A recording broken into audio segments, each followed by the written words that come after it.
May come in sir? Yes Gautam, please come in. Take your. Good morning sir. మేము మీ certificates చూసాం. They are quite impressive. Thank you sir. ఆంధ్రప్రదేశ్లోని ఓ మారుమూల గ్రామంలో ఉండే మీరు ఆక్స్ఫోర్డ్ యూనివర్సిటీలో ఎలా చదవగలిగారు? మాది నిరుపేద కుటుంబం. అమ్మ నాన్న కూలి పని చేసేవారు. కానీ జగనన్న ప్రవేశపెట్టిన విదేశీ విద్యా దీవెన పథకం ద్వారా ఆక్స్ఫర్డ్ యూనివర్సిటీలో seat సంపాదించగలిగాను.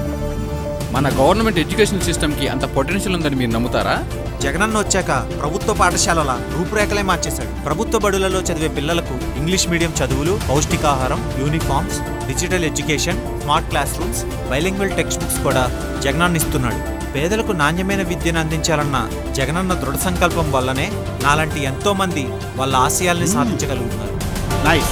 Welcome to our team mister Gautam. Thank you sir. విద్యారంగంలో సంస్కరణల కోసమే జగనన్న 73,000 కోట్ల రూపాయలు వెచ్చించారు. మా నమ్మకం నువ్వే జగన్.